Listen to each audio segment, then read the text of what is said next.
Ada banyak ustadz sekarang Pak yang mulai bikin bingung masyarakat. Semua masuk neraka Pak. Bikin ceramah judulnya 140 kesalahan orang yang salat. Banyaknya itu. Nah rukunnya saja sholat cuma 13. Coba. Kesalahan-kesalahan orang yang berjamaah. Kenapa orang berjamaah kau salahkan? Kenapa bukan orang yang tidak sholat kau salahkan? Ada juga penceramah begitu. Neraka saja dicerita. Dibanting, dilipat, ditusuk pantatmu.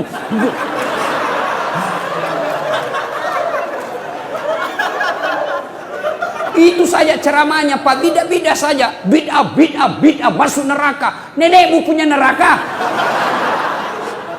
Nabi saja dakwah luar biasa. Datang orang, ya Rasulullah, saya melanggar. Apa pelanggaranmu? Saya berhubungan suami istri di siang hari bulan Ramadan. Nabi bilang, wah, besar dosamu bos. Maka kau puasa 60 hari berturut-turut. Berapa ya Rasul? 60 hari. Ya Rasulullah 30 hari saja saya kecolongan. Apalagi 60 hari. Tidak mampu ya Rasul. Kalau begitu kau kasih makan fakir miskin 60 di kampungmu. Berapa ya Rasul? 60. Ya saya orang miskin ya Rasul. Dalam hati Nabi, ini sudah miskin melanggar lagi.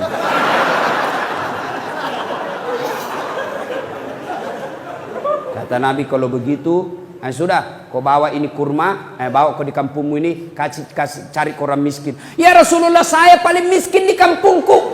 Ini juga paling miskin lagi begini. Apa Nabi marah? Tidak. Nabi bilang, ya sudah, kau makan sendiri itu kurmamu. Coba. Ini ada penceramah Pak, neraka aja nak cerita. Maulid bid'ah, Isra Mi'raj bid'ah, taksiyah bid'ah. Halal bihalal bid'ah. Kenapa? Tidak ada pada zaman Nabi. Maka apa yang tidak ada pada zaman Nabi, bid'ah sesat, masuk neraka. Kalau gara-gara bid'ah tidak pernah dilakukan oleh Nabi, maka tolong Anda ceramah jangan pakai mic. Kenapa? Tidak ada mic pada zaman Nabi. Maka silakan kau ceramah tidak pakai mic. Saudara-saudara sekalian, marilah kita mengucapkan puji syukur.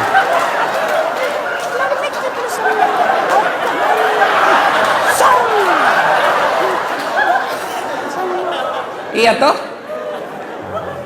Maka yang baik penceramah, kalau berbeda pendapat, kemukakan semua pendapat ahli mazhab, sudah itu silahkan jamaah yang memilih. Berbeda pendapat dalam Islam itu hal yang lumrah. Berbeda pendapat dalam Islam itu rahmah. Yang menjadi masalah kalau Anda tidak mau menerima perbedaan pendapat dan menyalahkan pendapat orang. Itu salah. Bagaimana kunut? Boleh. Tidak kunut boleh. Kunut boleh, tidak kunut boleh. Jadi yang mana yang salah? Yang tidak sembahyang subuh. Jelas itu bos. Ya, jelas. Jangan sombong gara-gara ilmu. Apalagi yang kasih sombong orang. Ada pangkat jabatan, anggota DPR, bupati, jangan kau sombong bos. Kau jadi bupati karena dipilih oleh rakyat. Tidak ada pilih kok. Wabillahi taufiq wal hidayah.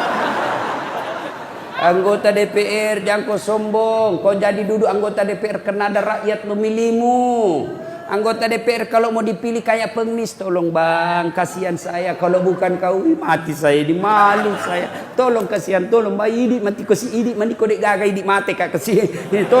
Tolong saya. Waktunya mau dipilih kayak pengemis, sekali jadi anggota DPRD kayak raja, susah ditemui. Sibuk saya, di reject kita punya telepon. Masya Allah. Jangan sombong, lambat loading itu. Apalagi yang membuat orang sombong? Apa? Harta. Jangan sombong gara-gara harta. Allah tidak larang kamu kaya. Allah tidak larang kamu banyak duit. Tapi Allah larang kalau engkau meremehkan orang miskin. Ya.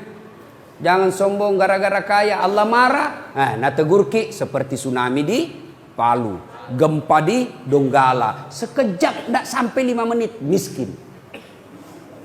Coba. Ya, jangan sombong gara-gara harta. Kalau Allah marah, banyak duitmu, kasih bangkrut. Oke, masih banyak duit, masih banyak duitnya. Tapi kalau Allah marah, apa? Nah, kasih penyakit dalam diri kita sehingga banyak duit tidak ada bisa dia makan. Banyak orang kaya itu berhadapan meja makan, bukan makanan, nah pikir apa? Penyakit. asam urat, kolesterol, ginjal. Aduh, nggak ada bisa kumakan. Duitnya 7 miliar tapi dilarang makan nasi.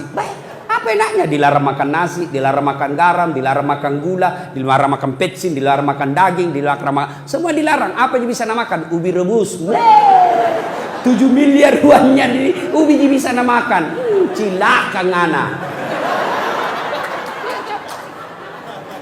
Nah, begitu dia ke dokter, apa dia bilang dokter? Bapak selama aktif tidak pernah kena matahari. Mulai besok bapak harus kena jemur matahari. Mulai jam 7:30 sampai jam 10 bapak keliling di kompleks. Jangan pakai baju ya.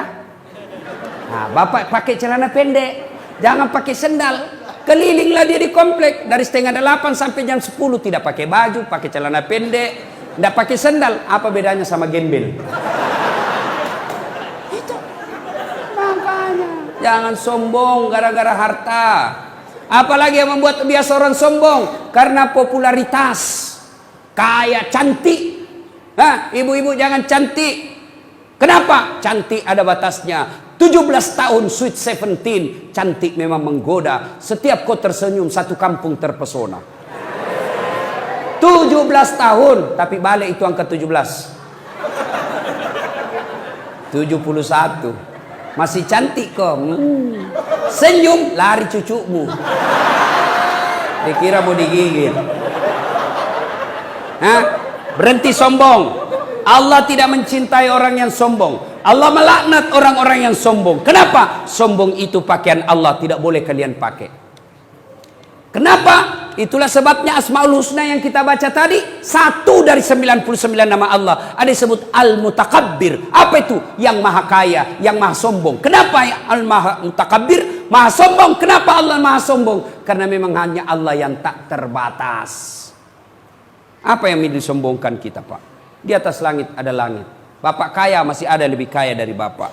Maka Allah dalam hadits qudsi Allah jelaskan, ada 3 temannya setan di dunia. 3 temannya setan, Pak. Saya ulang, temannya setan di dunia. Satu diantaranya kata Nabi, ganiyun mutakabbir, orang kaya yang sombong. Kaya harta, hartawan sombong, temannya setan. Kaya pangkat, pejabat sombong, temannya setan. Kaya ilmu, ilmuwan, temannya setan kalau dia sombong. Kaya mukanya cantik rupawan, sombong, temannya setan. Tapi meskipun dia temannya setan, orang masih memaklumi. Kalau dia kaya, jabatannya tinggi, selebriti, cantik, orang masih bilang, iya tahu, wajarlah dia sombong. Dia kaya, ada pangkatnya, populer, cantik. Meskipun dia temannya setan, tapi memang ada jalannya dia sombong.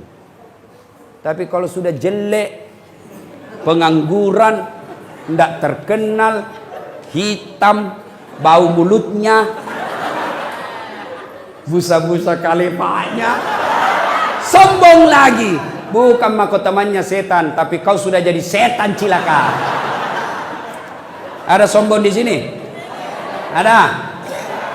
Sombong menyebabkan putus persaudaraan karena Anda meremehkan orang lain. Begitu Anda meremehkan orang lain, maka Anda orang tersinggung dan bisa terjadi perkelahian. Apalagi yang menyebabkan orang sombong, orang berpecah belah? Apalagi sakwa sangka, buruk sangka. Buruk sangka menyebabkan putusnya persaudaraan. Bahkan buruk sangka bukan persaudaraan antar sesama manusia saja, bukan hanya tetangga saja, bukan teman kantor saja yang bisa bubar, tapi karena buruk sangka suami istri bisa bubar. Kenapa? Dia telepon suaminya tidak dijawab. 2 kali nak telepon tidak dijawab. Akhirnya apa? Buruk sangka nih. Pasti ketemu lagi tuh temannya. Si runtut sih. Ada lagi tuh sama teman SMA-nya, pasti nak pegang di tangannya. Padahal ibu baik sangka suami tak tidak angkat teleponnya karena lagi menghadap sama komandannya. Masa mau terima telepon? Dianggap kurang ajar sama atasan. Telepon tidak jawab, baik sangka, oh mungkin suamiku lagi buang air besar. Kan tidak enak kata rutin. Sedikit lagi bu, kan tidak nyaman bos. Baik sangka. Ayo, ada sesuatu. Saya lihat istrimu, suamimu bonceng cewek. Dua kali saya lihat lewat, lain-lain dia bonceng cewek, dua cewek dia. Baik sangka, apa? Suamiku memang bonceng cewek lain-lain karena kerjanya tukang ojek. Baik sangka. Ya,